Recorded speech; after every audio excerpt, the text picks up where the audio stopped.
तेरे को मैं समझा रहा हूँ।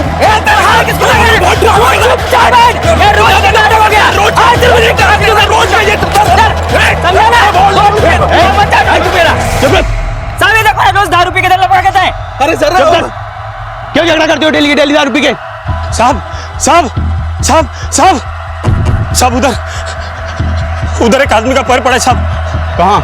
सब उधर है, चलो।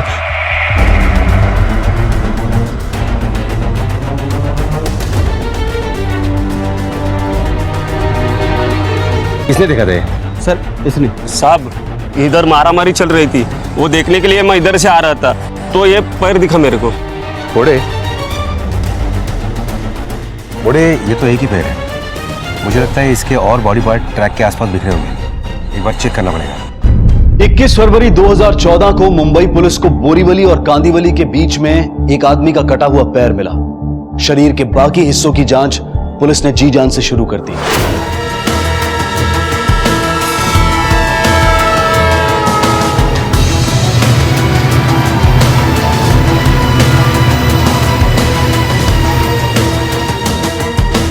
बोरीवली से विरार के अलग अलग स्टेशंस के बीच ट्रैक के पास शरीर के बाकी हिस्से मिले सिवाय सर के।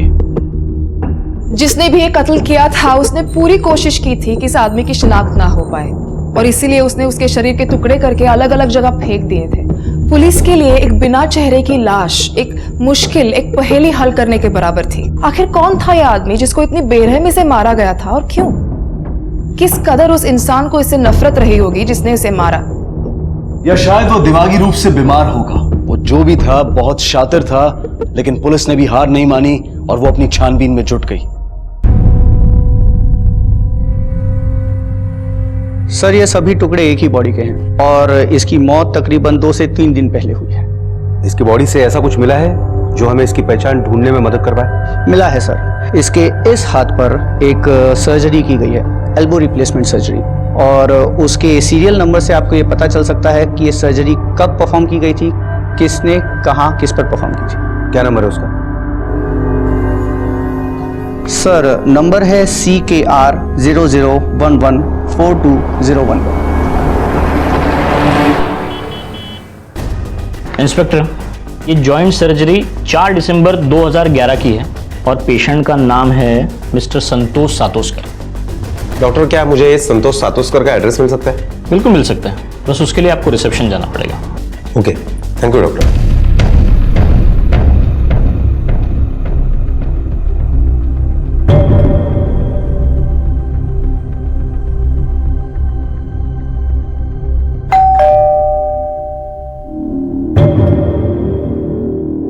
ये किधर रखा है मैंने? लिख पाऊं। भाई मिर्ची 200 रुपए किलो हो गई है, रोज चीजों के भाव बढ़ रहे हैं। तो मैं क्या करूं? 200 रुपया हो गया, खाना तो पड़ता ही है ना। लेकिन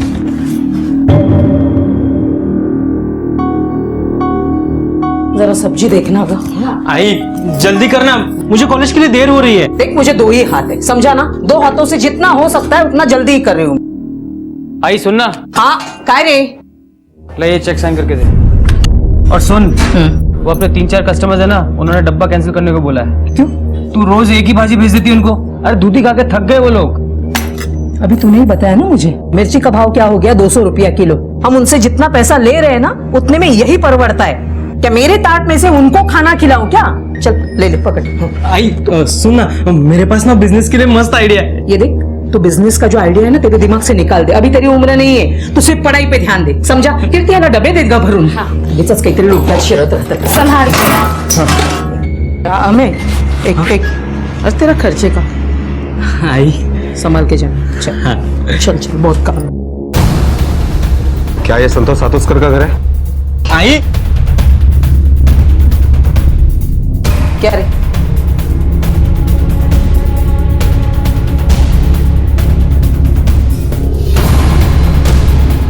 जा तू चिंता मत कर, कॉलेज को देर हो रही है ना तेरे को। जा।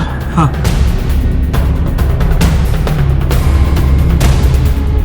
आपके लिए एक बुरी खबर है, हमें संतोष सातोस्कर की लाश मिली।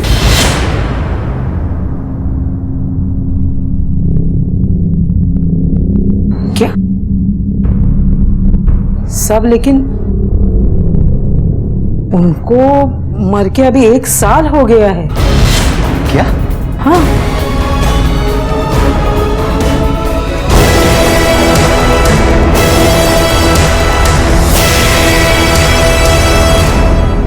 ऐसा कैसे हो सकता है बोर्डे कि एक आदमी 2 बार मरे? आपने रिप्लेसमेंट नंबर तो ठीक से दिया था ना? हो सकता है कि रिप्लेसमेंट नंबर की वजह से ये गलत जानकारी मिली हो। फिर से एक बार चेक करो। डॉक्टर चौहान, ये संतोष सातोष सर की सर्जरी किसने और कब की थी? इनकी सर्जरी मैंने की थी, लेकिन काफ़ी टाइम बीत गया इसलिए कुछ क्लियरली याद नहीं है। सर मुझे लगता है ये सातोस्कर फैमिली झूठ बोल रही है। सर ये कैसे मुमकिन है कि संतोष सातोस्कर 1 साल पहले मरा है और हमारे रिकॉर्ड के हिसाब से 15 दिन पहले फिर से मर गया? ये संतोष सातोस्कर का सर मिलता तो पहचान आसानी से हो जाती, लेकिन बोर्डे कुछ ना कुछ तो करना ही पड़ेगा ये सातोस्कर फैमिली का झूठ पकड़ने के लिए, ताकि ये साबित हो सके कि लाश वाकई संतोष सातोस्कर की ही है। एक काम करो बोर्डे। आपके पिताजी क्या काम कर रहे थे? साहब वो वाटर प्रूफिंग का काम करते थे और उन्हें काम की वजह से बहुत घूमना पड़ता था। उस दिन भी वो शहर के बाहर काम से गए हुए थे। रात को आने वाले थे कि हाँ मैं ही अथर्व बोल रहा हूँ।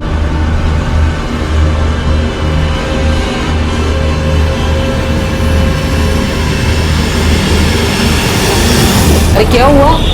अरे टीवी क्यों बंद कर दिया? अरे मेरा फेवरेट प्रोग्राम चल रहा था ना। आई क्या? बाबा की ट्रेन का एक्सीडेंट हो गया। क्या?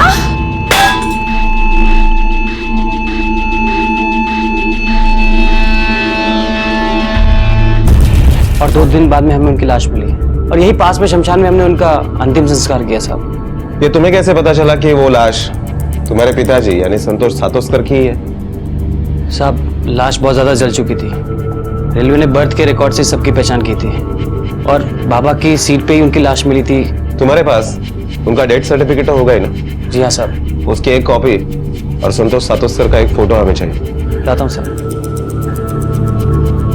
सब मैंने आपको पहले ही बताया ना, उनको गए हुए 1 साल हो गया अभी, और अभी आज आप पूछताछ कर रहे हैं। वो तो मैंने पिछली बार भी सुना था। क्या जमाना आ गया, गड़े हुए मुर्दों की भी छानबीन करती है पुलिस आजकल।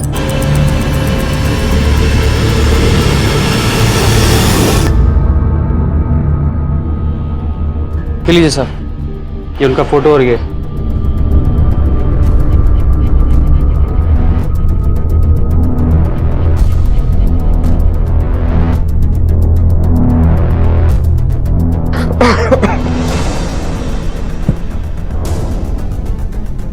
लगी तो नहीं? नहीं साहब।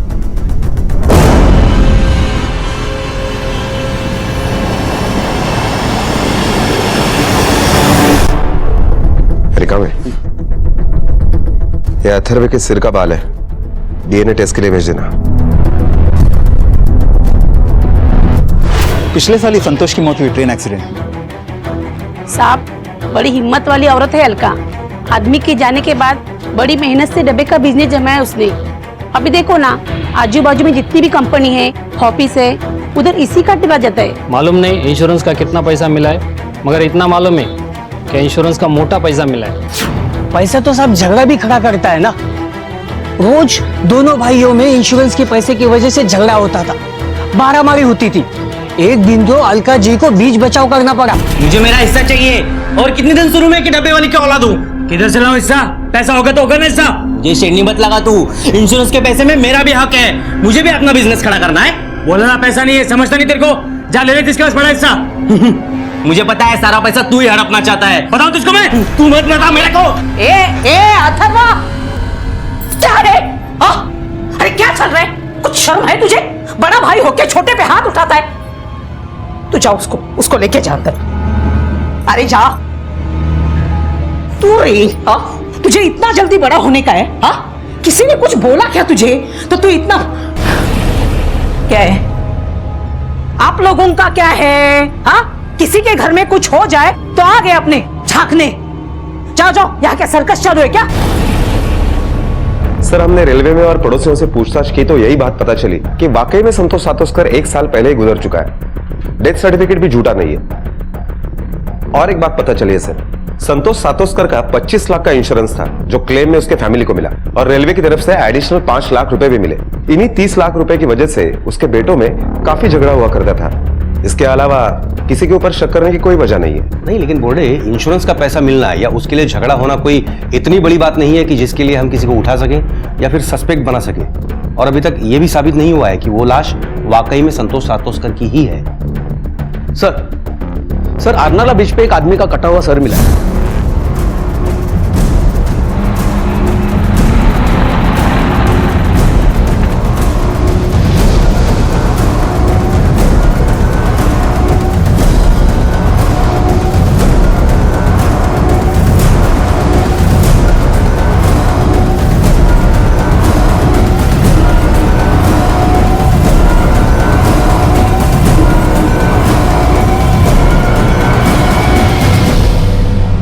ये सर इसी बॉडी का है जिसके टुकड़े आपको मिले हैं और इसके सर को बार बार जोर जोर से पटक पटक कर इसे मारा गया है और मारने के तकरीबन 4 से 5 घंटे बाद इसके टुकड़े किए गए हैं, वो भी किसी तेज धारीदार चीज से। अगर वो डेड बॉडी संतोष सातोस्कर की ही थी तो वो 1 साल पहले कैसे मर चुका था? और अगर नहीं तो ये आदमी कौन था? संतोष सातोस्कर के घर वालों पड़ोसियों से की गई पूछताछ को, डेथ सर्टिफिकेट को झुटलाया नहीं जा सकता था। पुलिस की अब सारी उम्मीदें टिकी थीं अथर्वा और डेड बॉडी की डीएनए रिपोर्ट पर, जो अगर उनके हक में आ जाती तो पुलिस की कई मुश्किलें आसान हो सकती थी और वो पुलिस तहकीकात को एक दिशा दे सकती थी। सर, डीएनए रिपोर्ट भी आ गई है और डीएनए रिपोर्ट के मुताबिक अथर्व के डीएनए और डेड बॉडी के डीएनए मैच कर रहे हैं। मतलब लाश संतोष सातोस्कर की ही है। फिर वही बात, एक आदमी 2 बार कैसे मर सकता है? और एक बात पता चली है सर, संतोष सातोस्कर की जो फोटो हमने महाराष्ट्र के सारे पुलिस स्टेशन में मेल करवाई थी, उसका नासिक पुलिस स्टेशन से रिप्लाई आया। उनका कहना है कि सेम इसी शक्ल के आदमी की मिसिंग कंप्लेंट वहां पर दर्ज है, लेकिन उसका नाम संतोष सातोस्कर नहीं है, ललित गायतोंड है। उसी शक्ल का आदमी नासिक में भी था। बोर्डे, कंप्लेंट करने वाले को जल्द से जल्द लाश की शिनाख्त के लिए बुलवा लो। इस केस के तार एक नहीं, शायद कई जगह बिखरे हैं। Okay sir.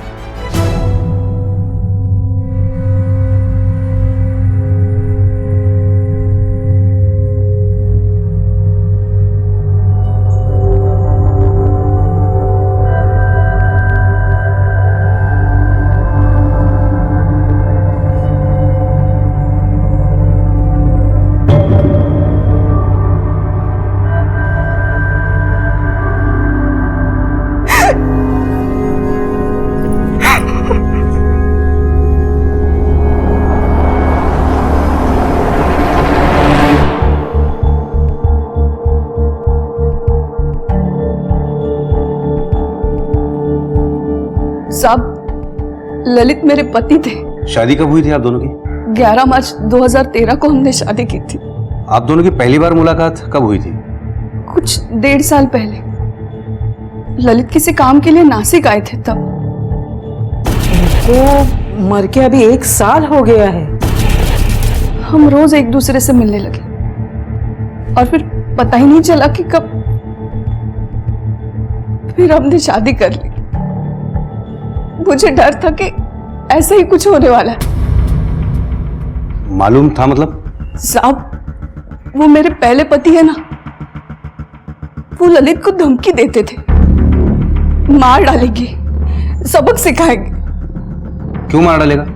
किस लिए सबक सिखाएगा? साहब, वो ललित से बहुत जलते थे, चिढ़ते थे उनसे, रोज आके ललित के साथ झगड़ा करते थे, झूठा धोखेबाज कहते थे उन्हें। ए भाई, आया ललित। अरे गायतोंड है, हाँ, पूरा नाम है ना ललित गायतोंड है। अरे क्या हो? देख, तुम लोग कावेरी को बेवकूफ बना सकते हो, मुझे नहीं समझा ना? अरे मुझे पता है तू कितना मक्कार आदमी है। ये देख, अभी भी वक्त है, यहाँ से निकल जाओ, वरना ना आज मैं तुझे जिंदा नहीं छोड़ूंगा। समझना कि नहीं? दुष्यंत, छोड़ो मुझे। छोड़ो उन्हें, दुष्यंत। कावेरी, तुम्हें पता नहीं है कितना फ्रॉड आदमी है वो। जैसे भी है मुझे चलेंगे, तुम निकल जाओ यहाँ से। अरे लेकिन तुम बख्श दो हमें, निकल जाओ। चल निकलो। कावेरी, बहुत ज्यादा पट्टी पढ़ाई है ना इसको। देख, तेरी सारी चर्बी मैं उतारूंगा, देख लेना तू। तुमने उसकी पुलिस में कंप्लेंट क्यों नहीं की? साहब, ललित बहुत शरीफ आदमी थे, वो घर का झगड़ा पुलिस में नहीं ले जाना चाहते थे और उनके रियल एस्टेट के काम में भी कुछ टेंशन चल रही थी। उनका बाहर गांव आना जाना लगा रहता था। फिर कुछ दिनों बाद मेरी माँ बीमार पड़ गई। उसके इलाज के लिए पैसे चाहिए थे। उसकी भी बहुत टेंशन थी। इस बार ललित मेरी माँ के इलाज के लिए पैसों का इंतजाम करने ही बाहर निकले थे। मुझे पक्का यकीन है साहब, दुष्यंत ने ही कुछ किया होगा और वो मुझे भी नहीं छोड़ेगा। रियल एस्टेट के काम के लिए वो शहर से बाहर क्यों जाता था और कितना कमा लेता था? सब पैसे का कुछ पक्का नहीं था। शुरू में तो लाखों कमा लेता था, लेकिन फिर काम कम हो गया तो लाखों से 1000 पे आ गया। ललित का काम ठीक नहीं चल रहा था। ललित को बहुत टेंशन थी। ठीक है, आप जा सकती हैं, लेकिन हो सकता है आपको वापस आना पड़े। पवार मैडम, लेके जाइए इन्हें। इनके और दुष्यंत के फोन नंबर्स, बैंक डिटेल्स सब ले लो। एक आदमी जो 1 साल पहले मर चुका है, नासिक में कावेरी के साथ 1 साल से रह रहा था। फिर पुलिस को उसकी लाश टुकड़ों में मिलती है, जिसे कुछ 15 दिन पहले मारा गया है। एक आदमी जिसकी 2 बीवियां, 25 लाख की इंश्योरेंस की रकम, दूसरी बीवी का पहला पति जो ये सब बर्दाश्त नहीं कर सकता। बोर्डे, इस केस में कुछ नहीं, बहुत कुछ खुलना बाकी है। एक काम करो, तुम यहां रहकर संतोष सातोस्कर की असलियत पता करो और मैं नासिक जाकर दुष्यंत और ललित की खबर निकालता हूं।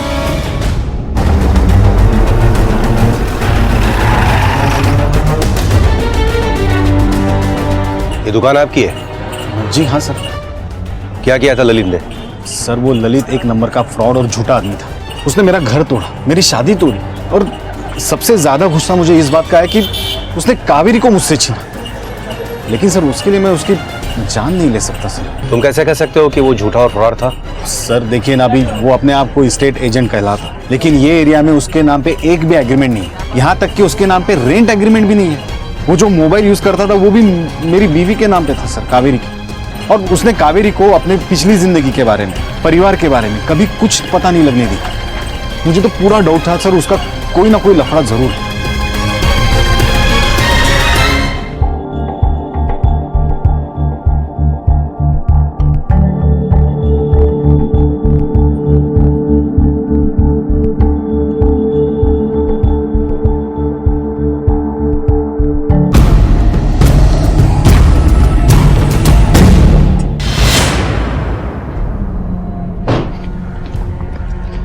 जैन सर, हमारा शक सही निकला। संतोष ने इंश्योरेंस के पैसे के लिए अपने मरने का झूठ मूठ नाटक किया और जैसे ही इंश्योरेंस के पैसे हाथ लगे उसके एक ही हफ्ते में उसने कावेरी के साथ शादी की। और कॉल रिकॉर्ड के मुताबिक कावेरी और अथर्व में कई बार फोन पर बात हुई है। संतोष गायब होने के 2 दिन पहले भी। बोर्डे, तुमने सातोस्कर परिवार और कावेरी के अकाउंट डिटेल्स वगैरह चेक किए? कुछ हाथ लगा वहां से? यस सर, अभी ये इत्तेफाक है या प्लानिंग, ये तो पता लगाना पड़ेगा। क्योंकि गए साल 14 मई को अथर्व ने अपने अकाउंट से 5 लाख रुपए निकाले और ललित ने 15 मई को कावेरी के नासिक वाले अकाउंट में 5 लाख रुपए जमा किए। और ये इत्तेफाक कई बार हुआ है सर। फिर तो पूरे चांसेस है कि ये इत्तेफाक नहीं, प्लानिंग हो। बोर्डे, तुमने कावेरी से अथर्व के कॉल के बारे में पूछताछ की? Yes sir. इस नंबर को पहचानती हो? तुम्हारे मोबाइल से इस नंबर पर कई बार फोन किया गया है। ये नंबर अथर्व सातोस्कर का ही है ना? नहीं साहब, मैं इस नाम के किसी भी आदमी को नहीं जानती और इस नंबर पर मैंने कभी फोन नहीं किया। ये अथर्व का कुछ ना कुछ कनेक्शन है इस कत्ल के साथ। एक काम करो, अथर्व को पुलिस स्टेशन की सैर करवाने के लिए बुलाओ। Yes sir. देखो, हमारे पास सबूत है कि तुम्हें पता था कि संतोष जिंदा है, बल्कि तुम्हारी उससे बात भी होती थी। इंश्योरेंस का पैसा भी इधर उधर हुआ है। अब बिना चालाकी किए सब कुछ अपने मुंह से बता दे, क्योंकि अगर हम उगा लेंगे तो तेरी ये चालाकी और शराफत धरी के धरी रह जाएगी। फ्रॉड तो तुम कर ही चुके हो, फिर अपने बाप को क्यों मारा? साहब, मैंने अपने बाबा को नहीं मारा और मैं अपने बाबा को क्यों मारूंगा साहब? बल्कि मरने के बाद इंश्योरेंस का पैसा लेने का आइडिया भी उन्हीं का ही था साहब। हमको भी मालूम है कि ये समय नहीं है बात करने का, पर क्या करें, पैसे तो देने ही पड़ेंगे ना। धंधा धंधे की जगह है, मैं आप लोगों से हाथ जोड़ के विनती करता हूँ, कुछ समय और दे दीजिए, हम लोग आपका पैसा चुका देंगे साहब। बाबा की मौत को अभी कुछ ही वक्त हुआ था, सब लोग अभी सदमे में ही थे कि मुझे एक अननोन नंबर से कॉल आया।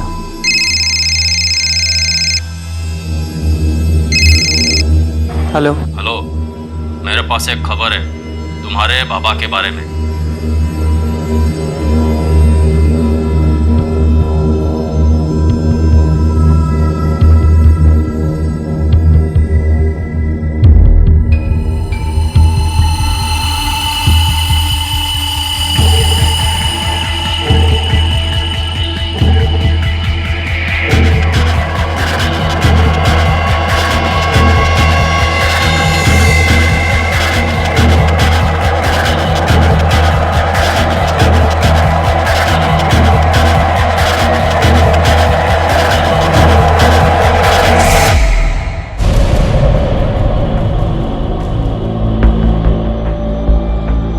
बाबा, बाबा आप जिंदा हैं? तो फिर वो कौन था जिसे हमने? जिसका तुमने अपना बाबा समझ के अंतिम संस्कार कर दिया था, वो आदमी था जिसको मैंने अपनी टिकट दे दी। मेरा मुंबई आना कैंसिल हो गया, लेकिन उसको किसी भी हालत में मुंबई पहुंचना था, इसलिए वो मेरी बर्थ पे जाके सो गया। बाबा अगर आप जिंदा थे तो फिर घर पे क्यों नहीं आए? देखो बेटा, मेरे मर जाने में ही सबका फायदा है। पेपर्स में तो मैं वैसे भी मर चुका हूं। अथर्वा बेटा, मेरी एक बात ध्यान से सुनो। देखो, मैंने अपनी 25 लाख की लाइफ इंश्योरेंस की पॉलिसी निकलवाई थी।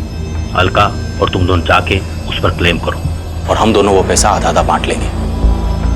देखो बेटा, तुमको वैसे भी बिजनेस ही करना था, तो तुम लोगों का उधार चुका के अपना बिजनेस करो और मुझे अपनी नई जिंदगी में खुशी से रहने दो। बाबा लेकिन देखो बेटा, अब मैं वैसे भी अलका की जिंदगी में वापस लौट के कभी नहीं आऊंगा। साहब, मुझे बाबा की बात सुनकर बिल्कुल अच्छा नहीं लगा। बाबा किसी भी हालत में वापस लौटने को तैयार नहीं थे, और फिर मुझे भी बिजनेस के लिए पैसे की ज़रूरत थी। बस इसी लालच में मैंने बाबा को हाँ कर दिया। आई बहुत ज़्यादा टूट चुकी थी, ऐसा लगता था कि उन्होंने अपनी जीने की उम्मीद ही छोड़ दी है। कभी कभी तो लगता था कि उन्हें सच बता दूं कि बाबा जिंदा है, मगर मेरे लालच ने मुझे हमेशा रोक लिया। और फिर मैंने हर महीने आई से चेक पे साइन करवाना शुरू कर दिए और बाबा को उनका हिस्सा देता रहा। आई, वो मैं क्या कहता ना कि इंश्योरेंस का पैसा तेरे अकाउंट में ट्रांसफ़र हो चुका है, तो बाबा को जिन लोगों को पैसा देने का ना, हम उनको पैसा दे के नक्की करते हैं, वरना बाबा के जाने के बाद भी लोग उन्हें गालियाँ और ताना देंगे।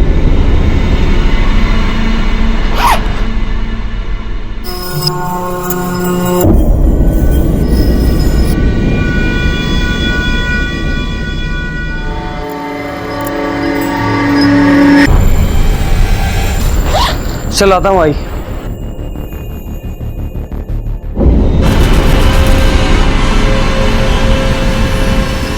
अपना हिस्सा लेने के बाद बाबा का कुछ पता नहीं था, और पिछले कुछ महीनों से बाबा फिर से पैसे मांगने लगे, बल्कि पिछले महीने से तो हर दूसरे तीसरे दिन पैसे की डिमांड करने लगे।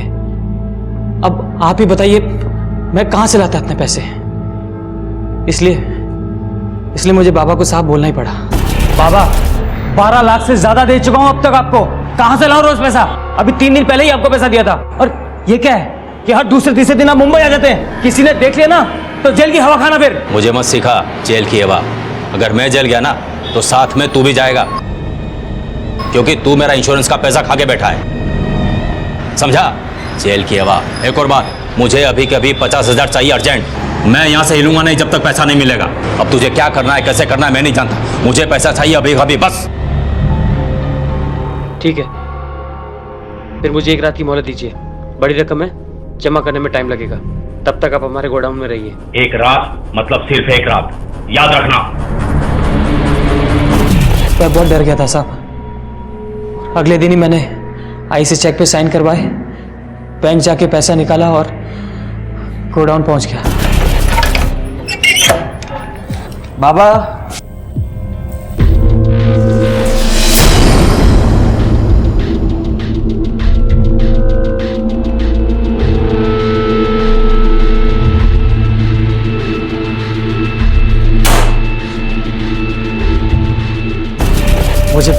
मुझे बाबा के लिए बहुत डर लगा था साहब, और ये बात मैं किसी को बता भी नहीं सकता था। इतना सारा खून कहाँ से आया, क्यों आया, और बाबा कहाँ चले गए साहब, मुझे कुछ नहीं पता।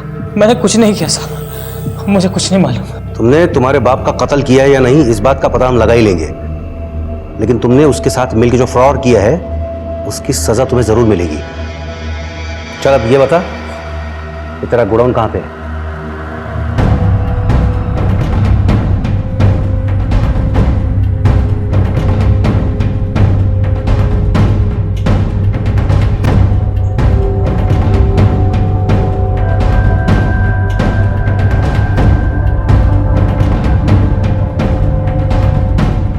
घोड़े, संतोष ने जिस पैसे के लिए अपने बेटे के साथ मिलकर इतनी बड़ी प्लानिंग की, हो सकता है कि उसी पैसे के लिए फैमिली के और लोग भी इस प्लानिंग में शामिल हो। सब पे नजर रखो।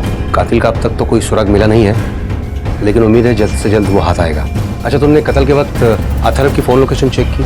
हाँ सर, उसकी फोन लोकेशन घर की ही दिखाई दे रही है। बाकी घर वालों की भी चेक करो। Yes sir. अथर्वा के बयान और बैंक डिटेल्स की माने तो यह सारा खेल इंश्योरेंस के पैसों के लिए खेला गया था, और एक आदमी जो मर चुका था उसे फिर से मारा गया था। यह साबित हो गया था कि गोडाउन में मिला खून संतोष का ही था, और खून जिस मात्रा में मिला था उससे यह भी साबित हो रहा था कि संतोष को वहीं मारकर उसके टुकड़े किए गए थे।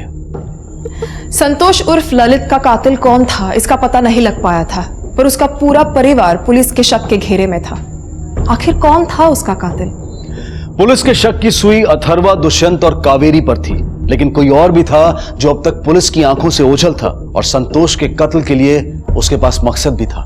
सर, फॉरेंसिक रिपोर्ट के मुताबिक संतोष की मौत दीवार पर बार बार सर पटकने से हुई है, और मुझे लगता है कि यह कत्ल अथर्व ने किया होगा, क्योंकि जो बेटा अपने बाप के इंश्योरेंस के पैसे खा सकता है वो उसकी मौत साबित करने के लिए उसे मार भी सकता है। बोर्डे, संतोष को मारने का मकसद सिर्फ अथर्व के पास ही नहीं, कावेरी और दुष्यंत के पास भी है। हो सकता है कि कावेरी को इस बात का पता चल गया हो कि संतोष ही ललित है, या फिर दुष्यंत ने अपना घर टूटने का बदला लेने के लिए उसे मारा हो। बोर्डे, एक और नाम है जिसके पास संतोष को मारने का मकसद हो सकता है। किसका? कौन सा नाम सर? संतोष की पहली पत्नी अलका। बिल्कुल हो सकता है सर, क्योंकि इस केस में पहले से ही उसका रवैया कुछ अलग है, और गोडाउन में हमें जो टूटी हुई लाल चूड़ी मिली थी, ठीक वैसे ही चूड़ी तफ्तीश के दरमियान मैंने उसके हाथ में देखी। गड़े हुए मुर्दों की भी छानबीन करती है पुलिस आजकल। बोर्डे, अलका को पुलिस स्टेशन में पूछताछ के लिए बुलाओ। शायद यही वो कड़ी है जिसे आज तक हमने जोड़ के कभी देखा ही नहीं है। Okay sir.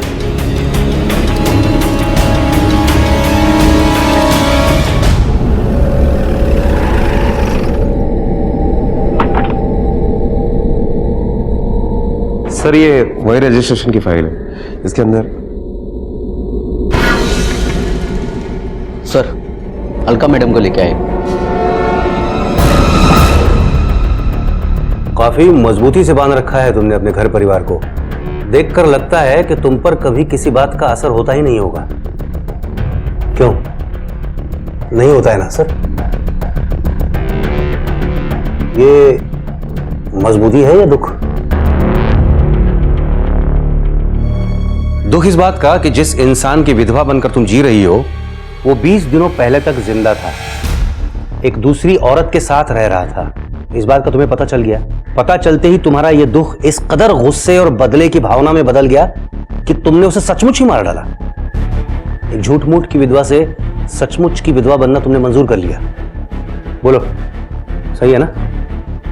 इसी वजह से मारा ना तुमने उसको, या कोई और वजह थी? हाँ, इसी वजह से मारा उनको। उसकी झूठी मौत का सच्चा नाटक तुम्हें कैसे पता चला? अभी कुछ दिन पहले ही जब वो ले इधर साइन कर। आई, चेक साइन करने से पहले भाव को पूछ तो सही, हर दूसरे दिन किस बात का चेक साइन करवाता है तुझसे? अरे अथर्वा, मैं भी तुझे वही पूछने वाली थी। परसों ही तूने एक चेक साइन करवाया था ना, इतना किसका पैसा देने का है रे? आई, इसने तुझसे कहा, तूने मुझसे पूछ लिया। विश्वास नहीं तुझे अपने बेटे पे? अरे अभी देर हो रही है, आके बताता हूँ तुझे। अथर्व ने सीधा सीधा जवाब नहीं दिया, तभी मुझे उस पर शक हुआ।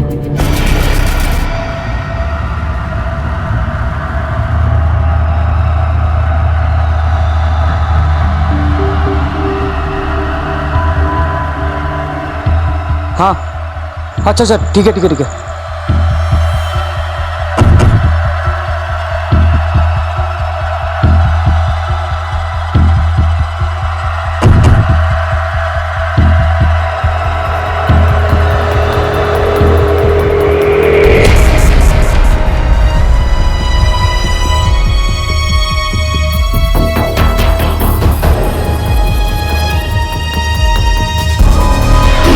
उनको जिंदा देख के मुझे जो खुशी होनी चाहिए थी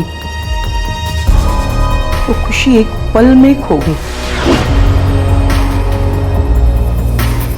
मुझे इस बात का एहसास हुआ कि उनको मेरी जरूरत नहीं है, उनको तो इंश्योरेंस के पैसों की जरूरत थी। और फिर मैंने ठान ली कि इनको मैं सबक सिखाऊंगी। घर पे आके मैंने सब लोगों को झूठ बोला कि मेरी एक सहेली है, वो बीमार है, इसके लिए उसके गांव जा रही हूं करके। मैंने उनका पीछा किया नासिक तक।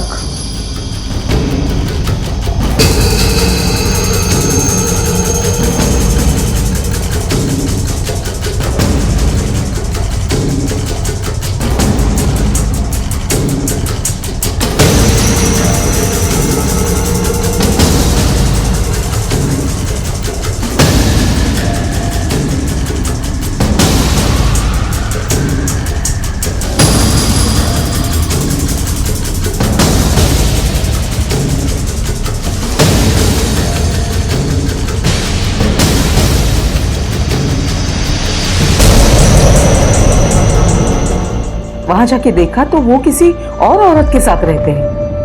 मतलब मुझे छोड़ के जाने में उनकी कोई मजबूरी नहीं थी। उसके बाद मैंने अथर्व के चेक साइन करवाने का इंतजार किया। 2 ही दिन में उसने मेरे से चेक साइन करवाया। मैं समझ गई कि वो आ गए हैं और आए हैं तो गोडाउन में रुकेंगे। इसके लिए अथर्व के जाने के पहले ही मैं वहां गोडाउन में पहुंच गई। जैसे ही अथर्व वहां से निकल गया मैं अंदर गई तो वो बहुत हैरान हो गए मुझे वहां देखकर। मैंने उनके साथ बात करने की कोशिश की।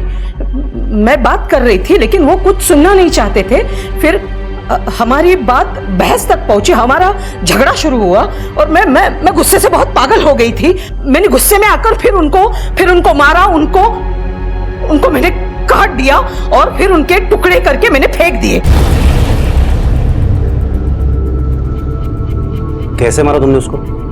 मतलब किस चीज से मारा? वही गोडाउन में एक ऐसा डंडा पड़ा हुआ था, मैंने उससे मारा।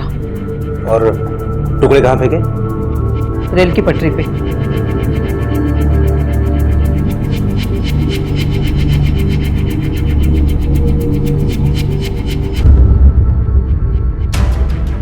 बोले ये औरत झूठ बोल रही है। फॉरेंसिक रिपोर्ट क्या कहता है कि मौत किस वजह से हुई थी? दीवार पर बार बार सर पटकने की वजह से। और ये औरत कह रही है कि सर पे डंडा मारने की वजह से मौत हुई है। इंसान के टुकड़े करने के लिए चाकू नहीं चॉपर चाहिए और साथ में ताकत भी। अब चाहे जितने टुकड़े करने के बाद डेड बॉडी का कुछ तो वजन होता ही है ना। इस औरत ने अकेले कैसे मैनेज किया होगा ये सब, और वो भी 10 स्टेशन के बीच फेंकने के लिए? झूठ बोल रही है ये, किसी को बचाने के लिए। वो एक काम करो, ये अलका के घर के आसपास वाले मटन वाले दुकानों में पूछताछ करो कि किसी ने 19 फरवरी को उनके दुकान में से कोई चॉपर भाड़े से लिया है या खरीदा है या दोस्ती खाते में उठाया है क्या। Okay sir.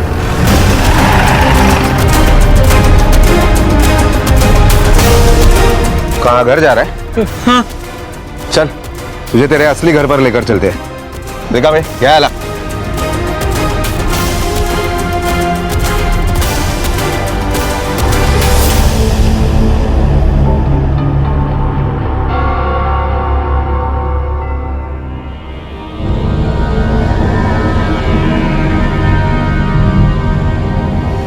ठीक से पहचानो, ये वही था ना जिसने तुमसे चॉपर खरीदा था? हाँ साहब, ये वही है साहब।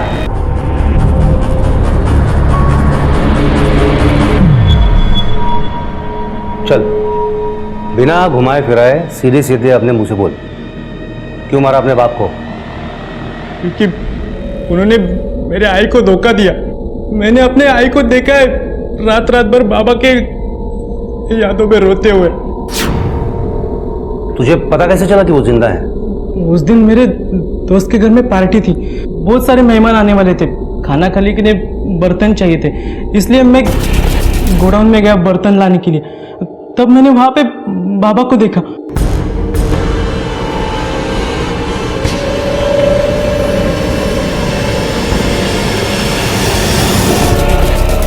मैंने उनको देखा तो पहले मैं खुश हुआ, बाद में वो मुझे कुछ और ही समझाने लगे। हमें बेटा देखो, मेरी बात सुनो। अब तुमको पैसा चाहिए ना, मैं दूंगा ना, बहुत पैसा दूंगा, पर किसी को ये मत बोलना कि मैं जिंदा हूँ, अपनी आई को भी नहीं। देख बेटा, मैं एक दूसरी जिंदगी जी रहा हूँ बड़ी शांति से, और मैं उधर बहुत खुश हूँ। मगर मेरी आई खुश नहीं है ना, आपने मेरी आई को धोखा दिया, क्यों? जब उन्होंने मुझे कहा कि उन्होंने दूसरी शादी की है और आई को छोड़ के वो वहां बहुत खुश है, तो मुझे बहुत गुस्सा आया। मेरी आई को विधवा बना के तूने दूसरी शादी कर ली। अरे तेरे लिए मेरी आई रात रात भर चुप चुप कर रोती है और तू दूसरी औरत के साथ। मैं तुझे नहीं छोड़ूंगा, नहीं छोड़ूंगा मैं तुझे।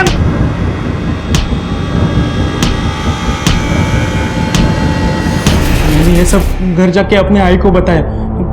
आई ने मुझे समझा के शांत किया और हम गोडाउन चले गए।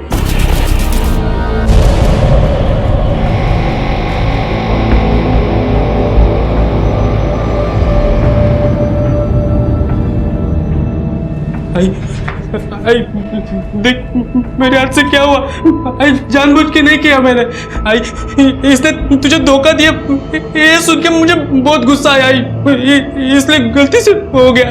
सुन सुन सुन, तेरा बाप तो मेरे लिए 1 साल पहले ही मर चुका है, तो डर मत, मैं आई हूं ना तेरी।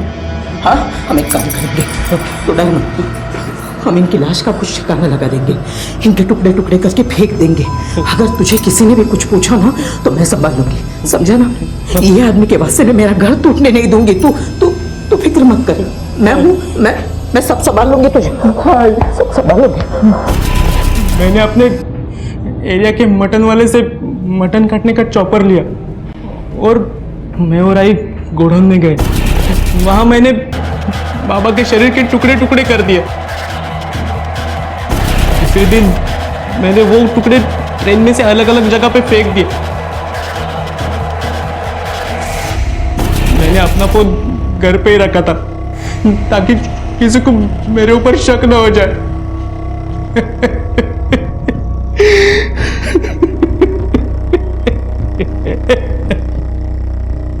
पैसे की चमक और उसका मोह इंसान को ऐसी गिरफ्त में ले लेता है कि उसे अपने रिश्ते, अपना परिवार तक दिखना बंद हो जाता है, और जो दिखता है उसे वो अनदेखा कर देता है। संतोष सातोस्कर और अथर्वा के साथ भी यही हुआ था। संतोष ने अपनी मौत का झूठ किसी मजबूरी में आकर नहीं बोला था, बस उस 25 लाख ने उसकी अकल पर पत्थर डाल दिए थे और उसकी जान भी ले ली। क्योंकि संतोष ने पैसे का मोह नहीं छोड़ा और अपने ही बेटे अमय को कातिल और अपनी पत्नी अलका को अपराधी और जीते जी एक विधवा की जिंदगी जीने के लिए छोड़ दिया।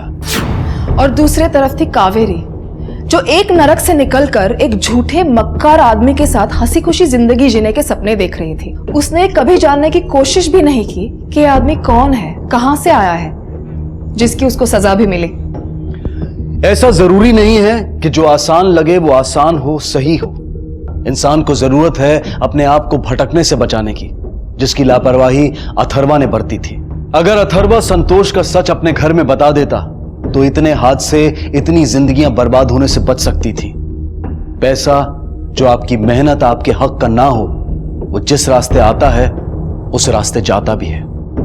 अथर्वा को संतोष के साथ मिलकर फ्रॉड करने के लिए, अमय को संतोष के कत्ल के लिए और सबूत मिटाने के लिए, और अलका को भी सबूत मिटाने के लिए सजा हुई। आज क्राइम पेट्रोल के इस एपिसोड में मेरा साथ दिया जानी मानी अभिनेत्री राधिका आप्टे ने।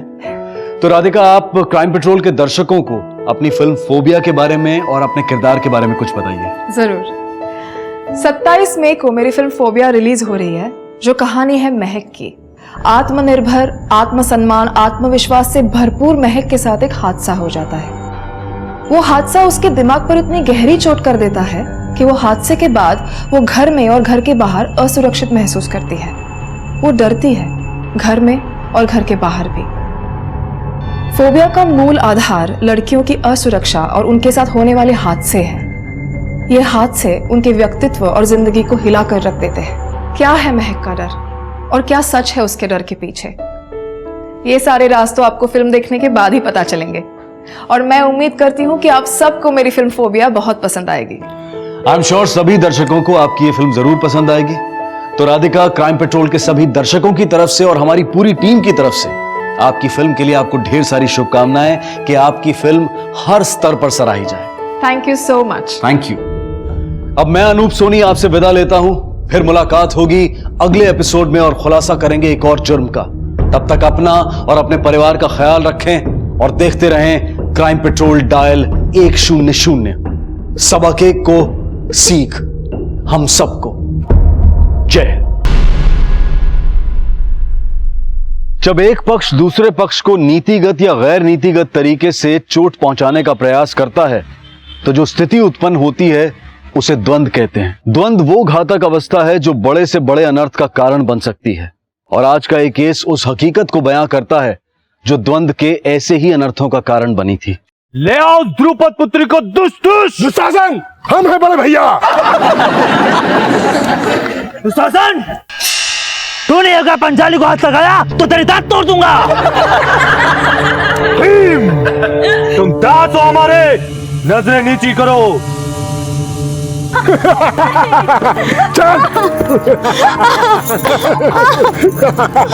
हे बंसी वाले, हे गोविंद, हे गोपाल, हे सर्वशक्तिमान, हमारे लाज बचाओ प्रभु, हमारे लाज। भैया जी, मास्टर जी सही बोले रहे। जिस चीरहरण का कांड है ना, महाभारत का कारण बना रहा। सही बोले रहे, ये औरत जात सभी लड़ाई दंगों का कारण है।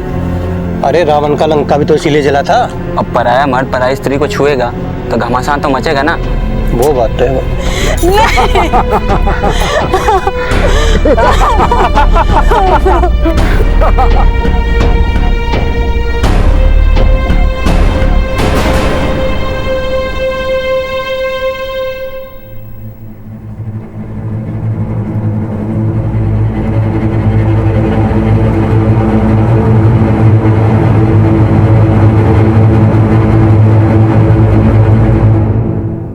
नजरें क्यों झुका ली?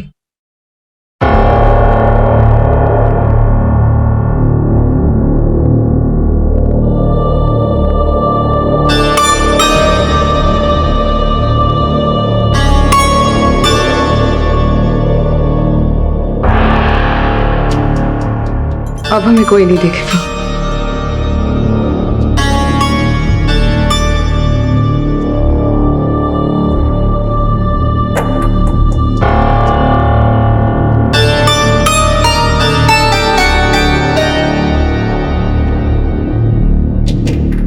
तुम्हारे साथ के लिए हम किसी को भी धोखा दे सकते हैं।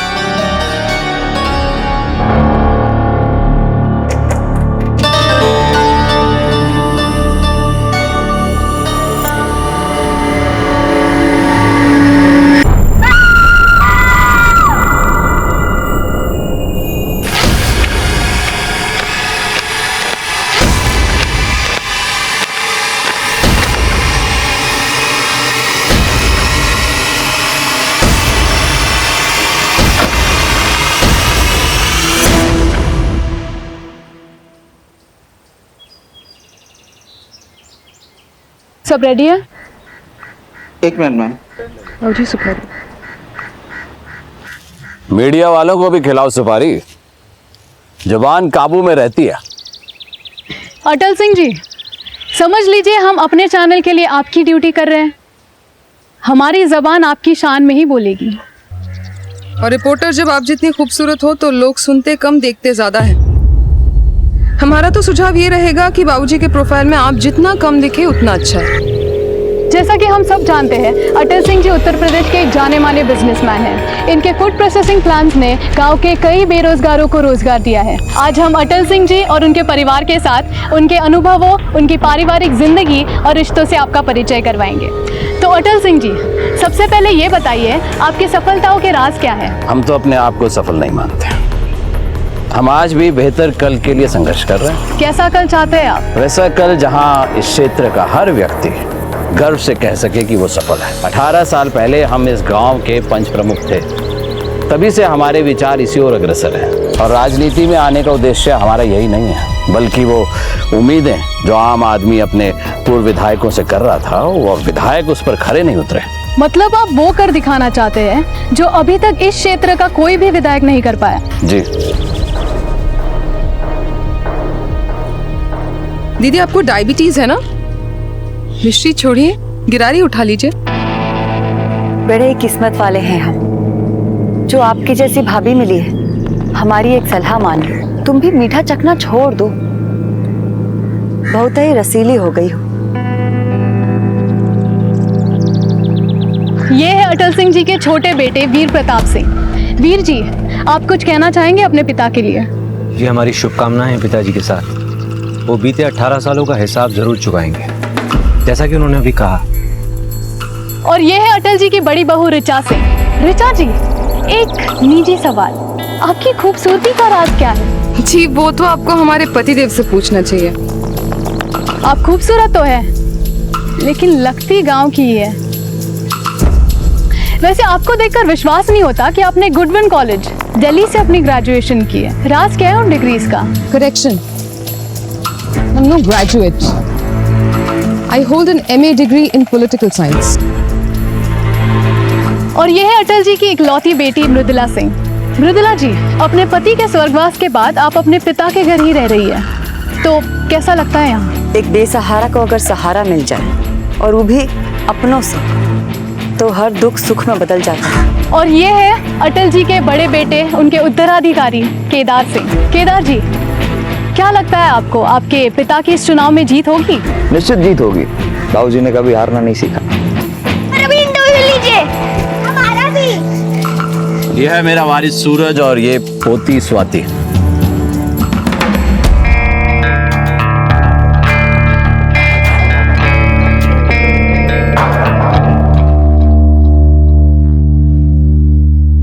महेश,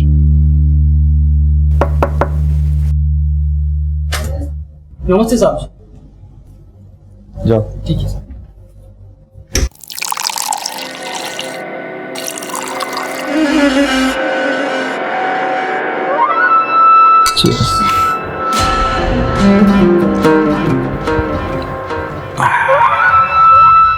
साला माथा खराब कर दिया था साले। तुमसे बहस कर रही थी, बताओ। बीवी है तुम्हारी, मुझसे तो जलेगी, और अब तुम भी उसे सुलगा दो, शादी कर लो मुझसे। एक मिनट, आंखें बंद करो।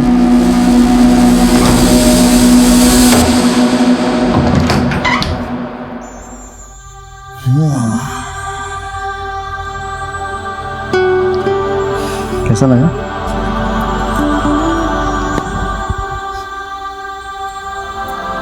तुम तोहफा दे के बात मत डालो। और तुम जल्दी करके पूरी प्लानिंग की ऐसी तैसी ना करो। बाबूजी राजनीति में कदम रख रहे हैं, पूरा बिजनेस हमारे हवाले करके। एक बार बिजनेस हाथ में आ गया, फिर रानी तो तुम ही बनोगी हमारी। लेकिन तुम्हारी मृदुला दीदी भी कुछ कम पापड़ नहीं बेल रही। क्या मतलब? सुनने में आया है कि वो तुम्हारे फैक्ट्री के वर्कर्स से काफी मिल रही है, यहाँ तक कि उनकी बीवियों का भी काफी ख्याल रख रही है, ताकि उनके पति उन्हें अपना अन्नदाता समझने लगे। औरत है, औरत जैसे ही सोचेगी। क्या कहती हो? बढ़िया है ना भाषण? जी बढ़िया तो है बाबूजी, लेकिन शुरुआत इतनी प्रभावशाली नहीं है। शुरुआत की 2-4 लाइनें ना थोड़ी जमानी पड़ेगी। तो सोच कर रही हो, लिख दो कुछ बढ़िया सा, जमाए दो अच्छा सा, कुछ अच्छे से लिख दो फिर। भैया जी, मेरे विचार से एक बार मृदुला बिटिया को भी पढ़ा देते। क्यों चाचा जी, हम पर भरोसा नहीं है क्या? ऐसी कोई बात नहीं, तुम पर तो पूरा भरोसा है। हमने राजनीतिक विज्ञान में MA किया है, राजनीति अच्छे से समझते हैं। पब्लिक स्पीकिंग कैसी होनी चाहिए ये मृदुला दीदी से ज्यादा जानते हैं। बाकी आप लोग जैसा ठीक समझे। अरे नहीं, लिखो तुम ही। वाह, आजा आजा। आते हैं हम अभी। बाबूजी को तो बड़ी बढ़िया तरीके से पढ़ा लेती हो तुम, लेकिन राजनीतिक विज्ञान के साथ साथ अपने पति को बस में रखने का ज्ञान भी सीख लेती ना, तो आज बेचारे बड़के भैया दूसरी औरतों का जूता नहीं पड़ने में व्यस्त होते। ननद जी, हम वो पत्नी नहीं ना जो पति को खूंटे से बांध के रखे, खुला छोड़ दिया है ताकि वो अपना बिजनेस संभाल सके। और जो नजर लगाए बैठे हैं उनकी दाल न गले। जो दाल तुम पका रही हो ना, वो भी हम गलने नहीं देंगे।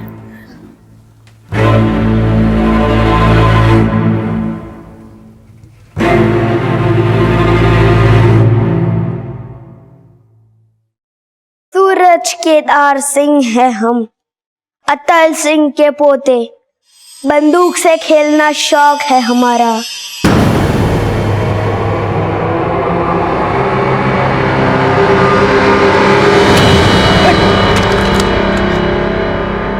सूरज, ये खिलौना नहीं है, गन है ये। जाके पढ़ाई करो अंदर।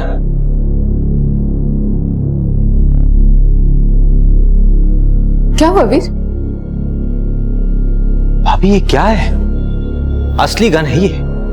भैया को बोलिए इसको संदूक वंदूक में छुपा के रखे कहीं। सूरज के हाथ में दी, कहीं चला वाला देता तो हो जाता।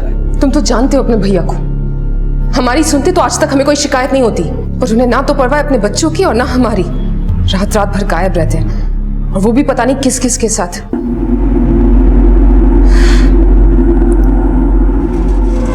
वीर, वीर हमें जरूर। एक सेकंड भाभी, हमारा एक जरूरी फोन आ गया।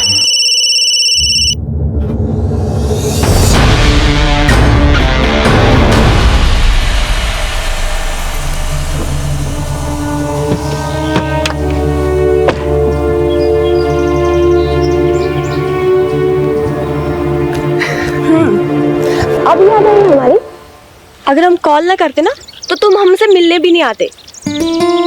वैसे सब ना सही कहते हैं कि ठाकुरों से बच के ही रहना चाहिए, पता नहीं कब पलटी मार दे। हम उन पलटने वालों में से नहीं है। एक बार लंदन से अपनी पढ़ाई पूरी करके आ जाएं, फिर बनाएंगे तुम्हें अपनी बीवी।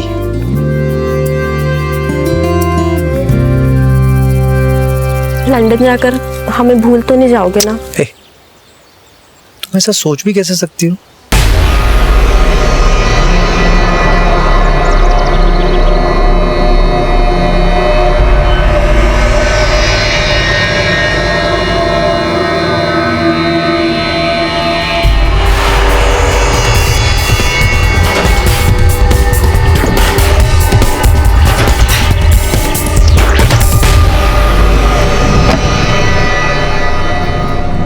नमस्ते दीदी जी, आप यहाँ? हम तो बस ये देखने आए थे कि तुम कितनी सुंदर हो। जी, हम कुछ समझे नहीं। कोई बात नहीं, जल्दी ही समझा देंगे।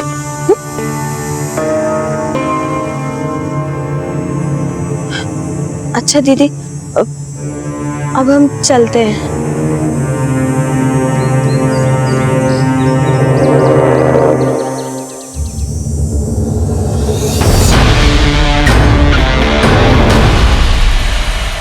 अनीता और वीर के रिश्ते का राज जानने वाली ऋचा अटल सिंह के परिवार की पहली और इकलौती सदस्य थी, और अब अनीता की जिंदगी एक ऐसे षड्यंत्र की भेंट चढ़ने वाली थी जिसका फायदा उठाकर ऋचा वो सब करने वाली थी जिसकी उसने हमेशा से चाह की थी। अटल सिंह के परिवार में सिर्फ ऋचा ही नहीं बल्कि और भी कई मौका परस्त लोग थे जिनकी हकीकत परत दर परत सामने आने वाली थी। लेकिन इस परिवार के सदस्यों की अंदरूनी राजनीति इस परिवार की नींव को अंदर ही अंदर खोखला कर रही थी, जिसका फायदा उठाकर कोई भी इस परिवार में फूट पैदा करके इस परिवार को नुकसान पहुंचाने की योजना बना सकता था।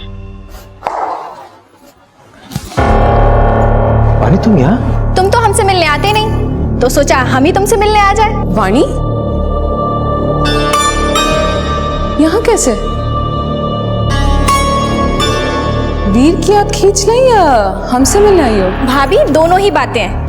वैसे भी आज जो सरप्राइज लेकर हम आए हैं ना, वो आप सबके लिए है। कैसा सरप्राइज? वो सरप्राइज तो पापा ही बताएंगे। भाई साहब, अब तो आप भी हमारे बिरादरी के हो गए। व्यापार में तो आप हमसे एक कदम पहले से ही आगे थे, अब तो राजनीति में भी आपने हमारा स्थान ले लिया। खाई लीजिए ना। क्या बात कर रहे हो शैलेश सिंह? पार्टी वाले आए थे हमारे पास, बोले पार्टी ज्वाइन कर लो, टिकट दे देंगे। हम समझाए उन्हें, हमारा दोस्त यहाँ से खड़ा है, यहाँ से पार्टी का प्रत्याशी है, तो बोले आप पार्टी ज्वाइन करो ना करो, टिकट तो हम शैलेश सिंह को नहीं देंगे। टिकट तो अपने घर में ही रहा ना। कूटनीतिक जवाब। हम कोई कूटनीतिक बात नहीं कर रहे। देखिए, असल में हम आए हैं आपको समधी बनाने के लिए। समधी? हाँ, हमने सोचा कि वीर और वाणी की शादी कर देते हैं। दोनों बचपन से एक दूसरे को जानते हैं, साथ पढ़े हैं। लेकिन अभी वो देखिए, केदार से पहले ही बात हो चुकी है, इसने हरी झंडी दिखाई है तो हम शगुन लेके आ गए। केदार ने तो हमें इस बारे में कुछ कहा ही नहीं। अब इसमें बताने जैसा क्या है बाबूजी? वीर और वाणी एक दूसरे से प्यार करते हैं तो। लेकिन भैया हमें रिश्ता मंजूर नहीं है।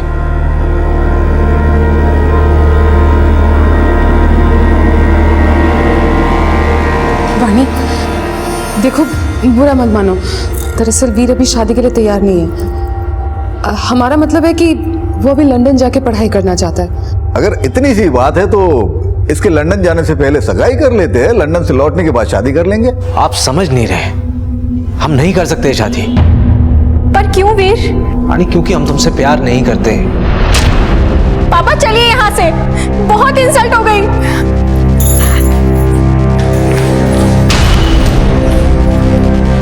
केदार, जो हमारा तमाशा बनाने के लिए बुलाया था यहाँ पर, ये बात हम भूलेंगे नहीं। जिंदगी भर याद रखेंगे इस अपमान को।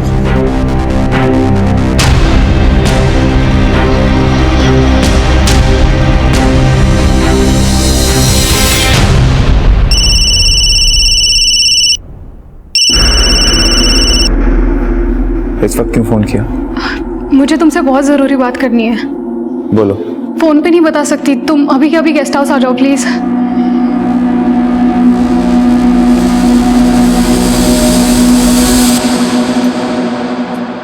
इतना बन ठन के कहाँ जा रहे हैं, वो भी इस वक्त? एक क्लाइंट के पास।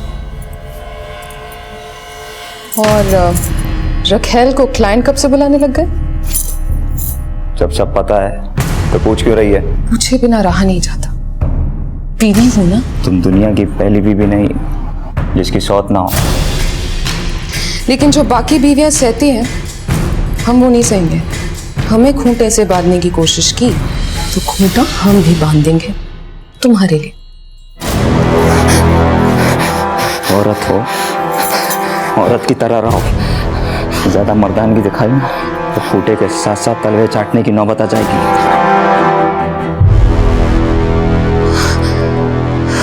कितनी बार बोले तुमसे, 981 होता है, 18 नहीं होता है। लिखिए उसको फिर से।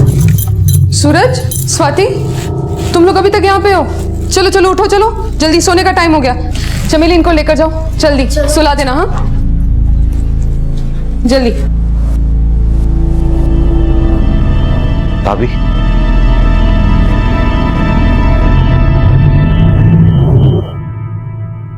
भैया ने यहाँ पे फिर से हाथ उठाया।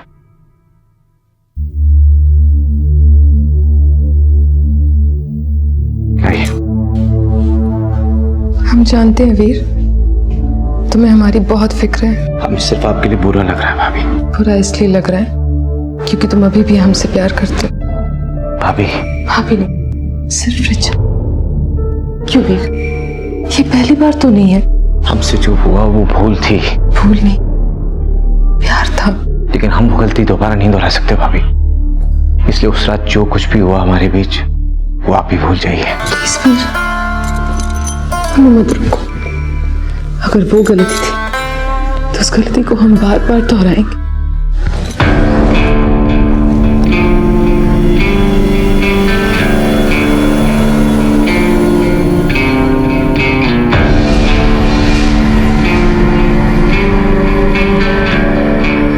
नजरें क्यों झुका ली?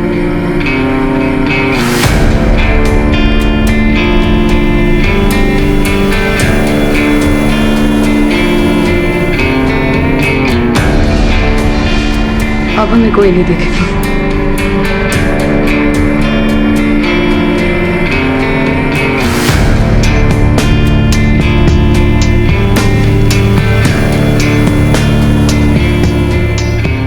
अपने साथ के लिए हम किसी को भी धोखा दे सकते हैं।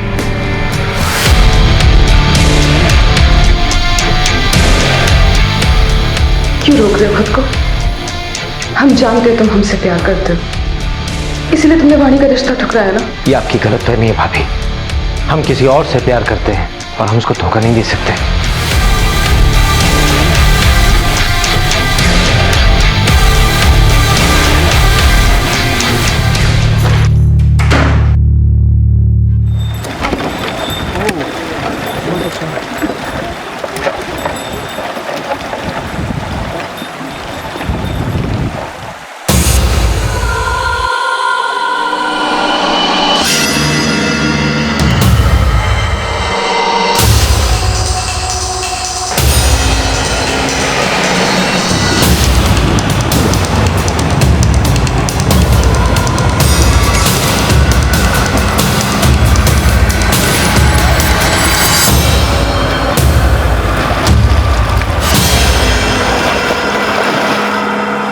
अनीता, मेरी बच्ची क्या हुआ?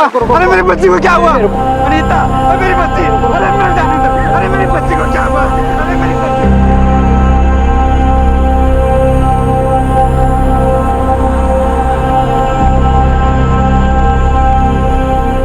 लगता है इसी चुन्नी से गला घोटा गया।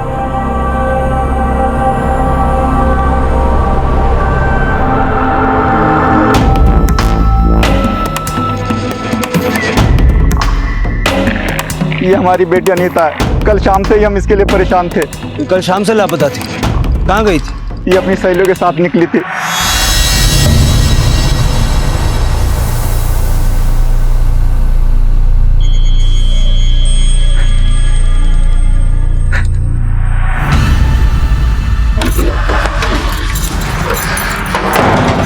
भाभी, हमने कल आपसे कहा था ना कि हमारे बीच। हम वो नहीं करने आए जो तुम सोच रहे हो। तुम्हारी गांव वाली गर्लफ्रेंड की हत्या कर दी है किसी ने।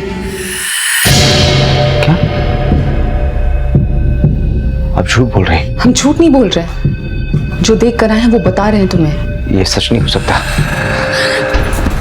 तुम समझ नहीं रहे हो, अगर तुम वहां गए तो पुलिस तुम पर शक करने लगेगी। क्यों करेगी मुझ पर शक, जब मैंने कुछ किया ही नहीं है तो? देखो, चुनाव आने वाले हैं। पुलिस और गांव वालों को भनक तक लग गई ना कि जिस लड़की की लाश मिली है उसके बॉयफ्रेंड तुम थे। बहुत गड़बड़ हो जाएगी। लेकिन हमारे इस संबंध का चुनाव से क्या लेना देना? लेना देना है।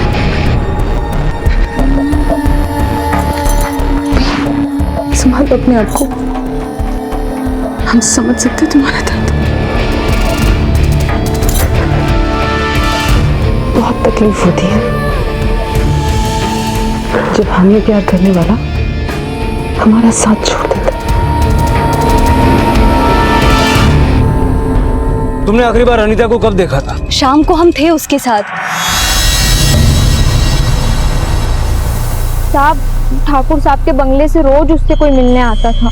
कौन आता था? ये हमें नहीं पता साहब, लेकिन हाँ, कल एक बड़ी गाड़ी में कोई उससे मिलने आया था।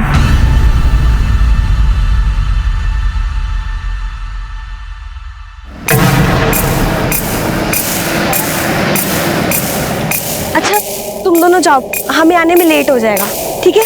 अरे घर जल्दी आ जाना। हाँ, के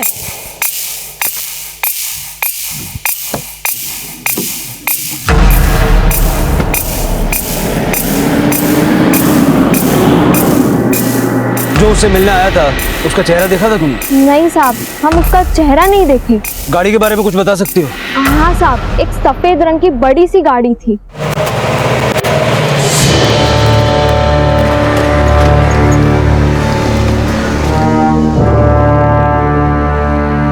क्या बात है दरोगा, कैसे आना हुआ? ठाकुर साहब, गांव में एक लड़की की हत्या हुई है, उसी सिलसिले में कुछ पूछताछ करनी थी। इसकी हत्या और कैसी पूछताछ? दरअसल जिस लड़की का मर्डर हुआ है वो आखिरी बार इस बंगले की गाड़ी में खेत में देखी गई। हम देखे थे तुम्हें रिश्वत लेते हुए, मानोगे? बाबूजी शांत हो जाइए। नमस्ते, माफ कीजिएगा, बाबूजी को गुस्सा जरा जल्दी आता है। आप लोगों को जो सवाल पूछना आप हमसे पूछ सकते हैं। देखिए, गांव की एक लड़की की हत्या हुई है, उसे आखिरी बार इस बंगले की गाड़ी में खेत में देखा गया, तो हमें ये जानना है कि हमारे घर में 7-8 गाड़ियां हैं, 7-8 ड्राइवर हैं। और कुछ नौकर चाकर हैं। अब मालिक लोग खेत में तो जाएंगे नहीं किसी लड़की से मिलने, तो कोई ड्राइवर ही होगा, गाड़ी लेके गया होगा। आप ठहरिए, हम सबको बुलवा के लाते हैं। बिट्टू, कल तुम में से कौन गाड़ी लेके खेत में गया था? नहीं सर, मैं नहीं गया। सर, अनीता के सहेलियों ने जिस गाड़ी के बारे में बताया था, ये गाड़ी उससे मिलती जुलती है।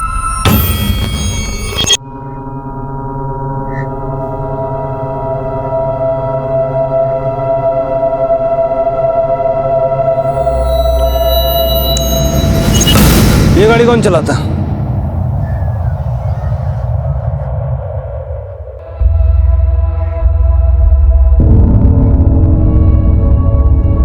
नाम क्या है तुम्हारा? बिट्टू। ये गाड़ी तुम चलाते हो?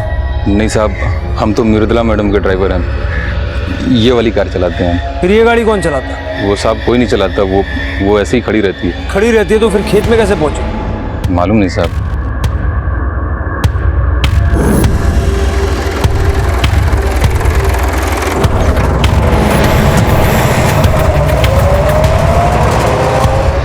सर, सबको बहुत पढ़ा के पूछताछ के लिए सामने किया है। गाड़ी जब यहीं खड़ी रहती है तो टायरों पे ताजी मिट्टी कैसे? ये कांड किसी ड्राइवर का नहीं है मिश्रा, किसी फैमिली मेंबर का है, और ये पता करने के लिए कोई और ही जुगाड़ लगाना पड़ेगा।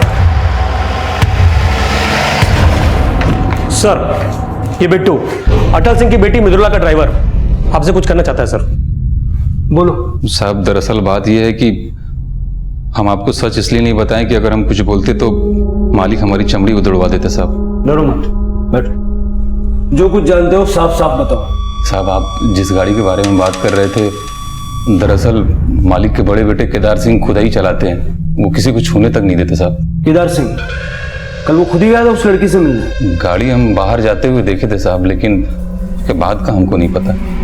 जा सकते।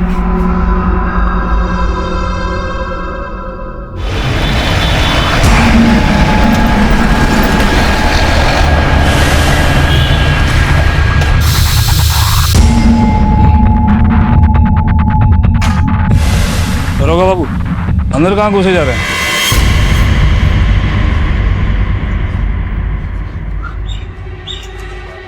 आप लोग आने की वजह जान सकते हैं हम? हमें एक गाड़ी फॉरेंसिक जांच के लिए भेजनी है। क्यों? जिस लड़की का मर्डर हुआ वो लड़की इस गाड़ी में देखी गई। ये गाड़ी वहां कैसे जा सकती है? केदार सिंह को बुलवाइए, हम सब उगलवा लेंगे। क्या उगलवा लेंगे आप? वो कल रात से घर नहीं लौटे हैं। तो कांड करके भाग गए? दरोगा बाबू, हवा में तीर मत छोड़िए, कोई सबूत है तो दिखाइए। सबूत भी मिल जाएंगे। ये गाड़ी हमारे हवाले करो। कैसे आपके हवाले कर दे गाड़ी? कोई कागज पत्री, चिट्ठी पत्री, वारंट लाए? देखिए, सुबह से देख ही तो रहे। चलिए जाइए आप लोग, इससे पहले कि ऊपर से फोन आए और आप लोग मुसीबत में फंस जाएं। निकलिए। नमस्ते।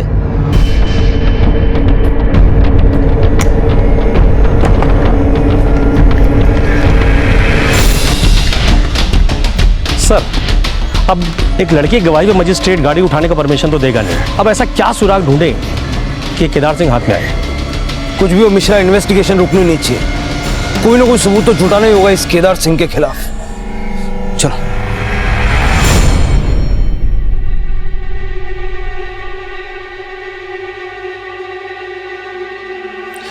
भैया, वो उसका फोन नहीं लग रहा। दिल्ली में मरने किसके पास गया? ये पता नहीं चल पा रहा भैया। फंसवा दिया मैं, फंसवा दिया। बाबूजी, हाँ, दरअसल वो वीर, हमें तुमसे कुछ बात करनी है। बाबूजी, एक मिनट। ये तुम क्या करने जा रहे थे? बाबूजी से भी कुछ मत कहो, वो बहुत गुस्से में। अनीता से तो हम मिलने जाते थे ना, केदार भैया नहीं। हम जानते हैं, पर तुमने उसे मारा तो नहीं ना? और उस लड़की का क्या भरोसा? क्या पता केदार के साथ भी पीठ पीछे चक्कर चला रही है। अनीता ऐसी लड़की नहीं थी। पुलिस कह रही थी कि उसको आखिरी बार केदार की गाड़ी में देखा गया है। आप फोन ही लगाते रहोगे या उस निकम्मे को ढूंढोगे भी? कोशिश कर रहे हैं। कोशिश नहीं, पकड़ के लाओ उसे यहाँ। इतना ना बिगड़ो, बेटा है हमारा। हाँ, बहुत महान काम किए है ना ससुरा। आने दो, चरण धो के पिलाएंगे तुम्हें। यहाँ खड़े अब क्या कर रहे हो? जाओ ढूंढो उसे। अच्छा, पुलिस वाले को कुछ दे दवा के रफा दफा करवाओ केस, मैं सब चौपट हो जाएगा। जल्दी कर। बाबूजी, अभी तक तो आप अपना सारा बिजनेस बड़के भैया को सौंपने वाले थे। अब समझ में आ रहा है कि वो आपका इज्जत ही नहीं, धंधा भी चौपट कर सकते हैं।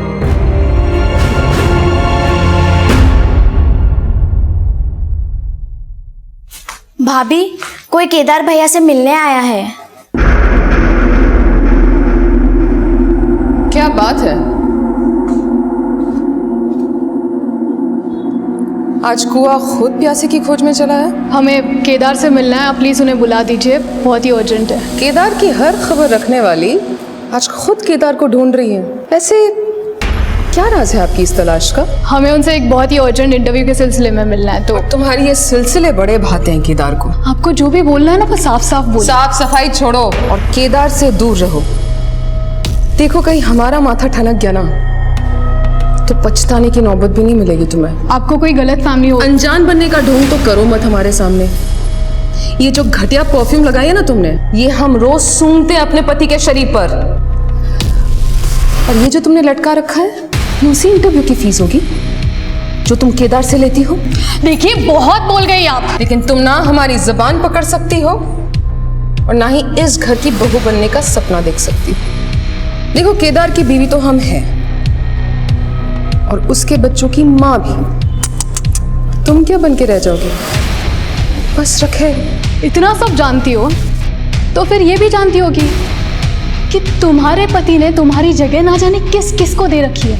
और रहा सवाल हमारा, तो नोट कर लो, वो दिन दूर नहीं जब हम इस घर की बहू और तुम केदार की रखेल तक नहीं रहोगी। लेकिन ये ब्रेकिंग न्यूज ना रिले होने से पहले स्क्रैप हो जाएगी। श्वेता शुरू से ही ऋचा की आंख का कांटा थी, लेकिन श्वेता को अपने पति केदार की जिंदगी से दूर रख के ऋचा पति पत्नी के रिश्ते को कोई दूसरा मौका नहीं देना चाहती थी, बल्कि वो तो खुद पति पत्नी के रिश्ते का गला घोंटकर वीर के साथ वो सब कुछ करना चाहती थी जो केदार अब तक उसके साथ करता आया था। कहीं ना कहीं ऋचा को यह भी डर था कि शायद श्वेता इस घर में उसकी जगह ले सकती है, लेकिन उसे इस बात का संतोष था कि केदार पुलिस की नजरों में अनीता मर्डर केस का प्राइम सस्पेक्ट था और अचानक से उसका यूं गायब हो जाना इस शक को और पुख्ता कर रहा था। अनीता की हत्या एक ऐसी योजना थी जिसका सबसे ज्यादा फायदा ऋचा को ही होता नजर आ रहा था, लेकिन पुलिस का ध्यान अभी तक इस समीकरण की तरफ गया नहीं था और ना ही अनीता की हत्या के पीछे रचे गए षड्यंत्र का उन्हें कोई आभास था। मृदुला के ड्राइवर बिट्टू की गवाही के आधार पर उन्हें यही लग रहा था कि अनीता की हत्या के पीछे केदार का हाथ है और अब उन्हें केदार की तलाश थी। लेकिन फिर कुछ ऐसा हुआ कि जिसने इस केस में एक नई सनसनी पैदा कर दी।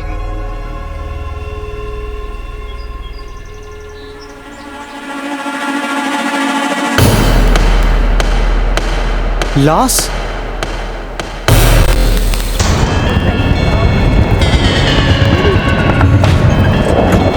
आइए आइए,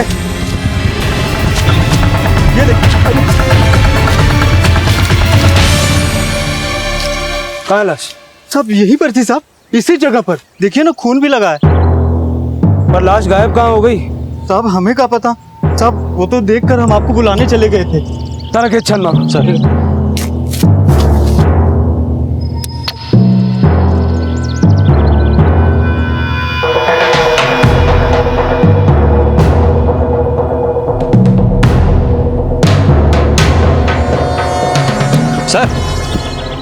सर सर ये देखिए आई कार्ड मिला है और इस पर खून भी लगा है।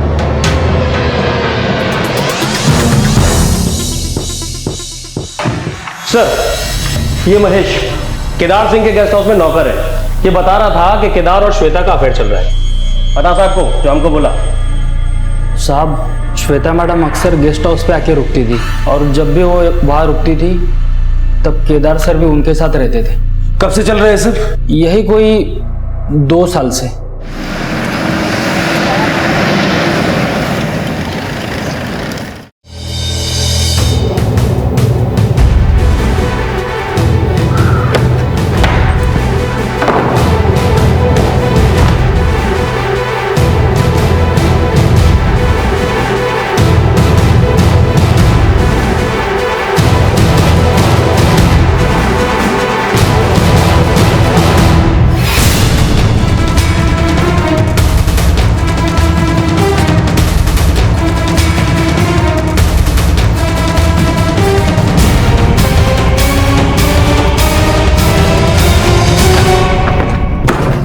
कहाँ जाने की तैयारी हो रही थी? लेके चलो उसको। चलो छोड़ो मुझे। और दूर रहकर बात करो। दूर रह के नहीं, अब थाने चल के बात हो। अपनी औकात में रहो इंस्पेक्टर। जानते हो ना हम कौन है? एक नंबर का लड़कीबाज, दारूबाज और अय्याश आदमी है तू। दो मर्डर करके फरार है। सर लेके चल इसको। चल, छोड़ो मुझे, तुम जानते नहीं हो। छोड़ो मुझे। हाँ मिश्रा, ये देखिए सर, श्वेता की डेड बॉडी गाड़ी में जाकर घूम रहा है। श्वेता, ये मैंने नहीं किया। ये हमने कोई अनीता को नहीं मारा और ना ही हमने अपनी श्वेता को मारा है। हम सच बोल रहे हैं इंस्पेक्टर। हमें फंसाने के लिए वो लाश किसने हमारी डिक्की में रखी, क्यों रखी, हमें कोई जानकारी नहीं है। कौन फंसाना चाहता है तुम्हें? कमी है क्या हमारे दुश्मनों की? और हम क्यों मारेंगे श्वेता को? शादी करना चाहते थे उससे। केदार, तुम ऑलरेडी शादीशुदा हो। तुम उससे शादी नहीं करना चाहते थे, कोई और ही कांड करना चाहते थे। क्यों मारा उसे, बोलो। इंस्पेक्टर, कॉलर पकड़ी, हम कुछ नहीं बोले। थप्पड़ मारा, हम शांत रहे।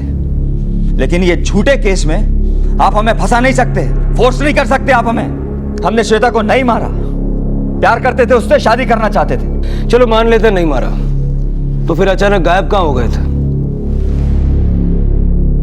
हम दिल्ली गए थे, अपनी और श्वेता की शादी की तैयारी कर रहे हैं, क्योंकि वो हमारे बच्चे की मां बनने वाली थी।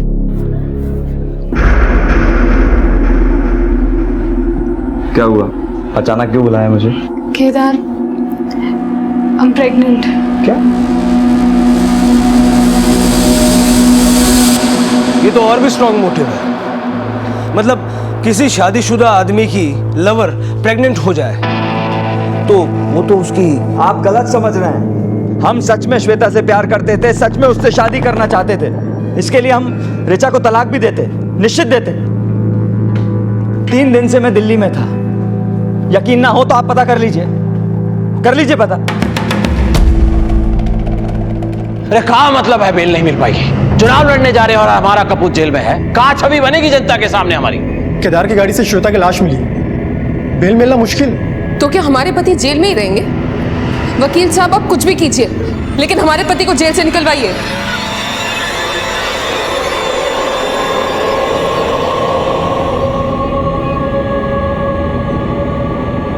अच्छा ही है जेल में सड़े ससुरा, अकल ठिकाने आ जाएगी। ऐसा मत कहिए, आखिर वो हमारा बेटा है ना। अरे पैदा करके पछता रहे हैं हम। सोचे थे बिजनेस उसके मत्थे मड़ के आराम से राजनीति करेंगे। अब लगता है चुनाव लड़ना छोड़ के वापस से बिजनेस संभालना पड़ेगा। सर, हमने केदार सिंह की इंफॉर्मेशन क्रॉस चेक की है। वो पिछले 3 दिनों से दिल्ली में ही था और श्वेता से शादी की तैयारी भी कर रहा था। वहां के कई लोगों ने उसके वहां होने की बात कही और मर्डर वाले दिन वो यहां पे नहीं था। सर मिश्रा, अगर केदार ने श्वेता को नहीं मारा तो फिर उसकी गाड़ी में श्वेता की लाश किसने रखी? भैया जी, लोगों को राजनीति में आने के लिए घुटने छिल जाते हैं और आप नामांकन पत्र वापस लेने की बात कर रहे हैं। तो कहा करें, ये हमारा बिजनेस कौन संभालेगा? अरे मृदुला बिटिया, हाँ, अगर आप चाहें तो ये जिम्मेदारी उनको सौंपी जा सकती है। तेज तर्रार हैं, बिजनेस अच्छे से संभाल लेंगी। चाचा जी, बिजनेस संभालना कोई मामूली बात तो है नहीं। हमें नहीं लगता मृदुला दीदी ये जिम्मेदारी निभा पाएंगी। अगर आप बिजनेस की बागडोर किसी को सौंपना ही चाहते हैं तो हमें लगता है वीर सबसे सही दावेदार है। उनमें जो काबिलियत है वो केदार जी और मृदुला दीदी में नहीं है। नहीं, वीर नहीं।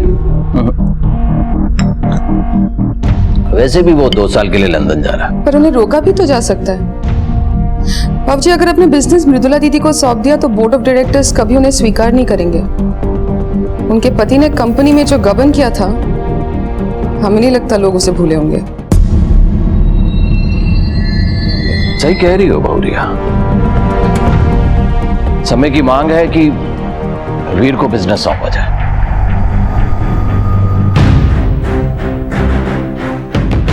बाबूजी, हम नहीं संभाल पाएंगे इतनी बड़ी जिम्मेदारी। उसके लिए हम हैं ना, गाइड करेंगे हम।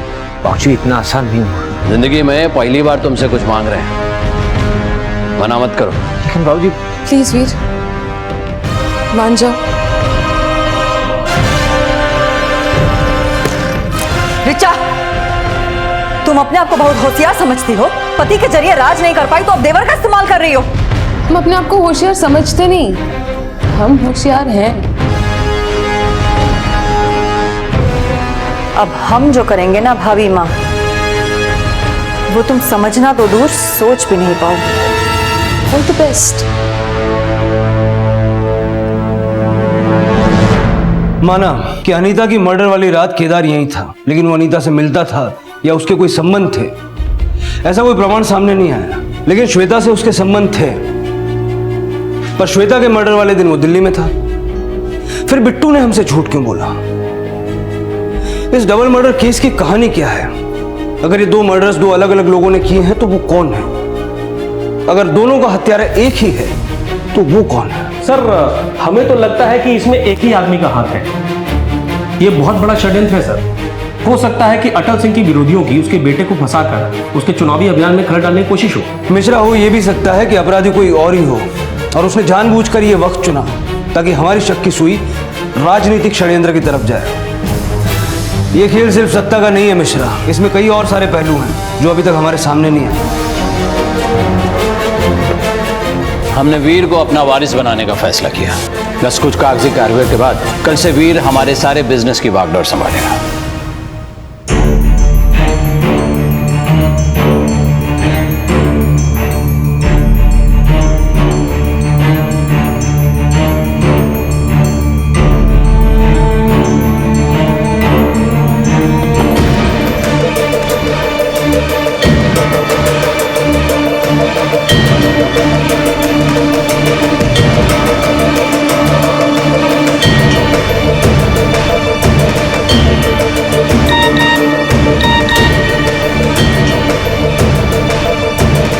कोई गलती नहीं होनी चाहिए। कल उसकी जिंदगी का आखिरी दिन होना चाहिए। अनीता और श्वेता की हत्या को ढाल बनाकर अटल सिंह की ढाल समझे जाने वाले केदार सिंह को जेल भिजवाना दरअसल अटल सिंह को कमजोर बनाने की एक कोशिश थी। पुलिस को इस षड्यंत्र का अंदाजा तो हो गया था, लेकिन अब तक ना तो वो इस षड्यंत्र को रचने वाले का पता लगा पाई थी और ना ही इस षड्यंत्र के असल मकसद की उन्हें कोई भनक लगी थी। आखिर आगे क्या होने वाला था ये हम जानेंगे कल रात 10:30 बजे इस केस के दूसरे भाग में। अब मैं अनूप सोनी आपसे विदा लेता हूं, फिर मुलाकात होगी। तब तक अपना और अपने परिवार का ख्याल रखें और देखते रहें क्राइम पेट्रोल डायल 100। सबक एक को सीख हम सबको। जय हिंद। इस तरह के और भी एपिसोड देखने के लिए हमारे चैनल को सब्सक्राइब करें और बेल आइकन दबाना ना भूलें।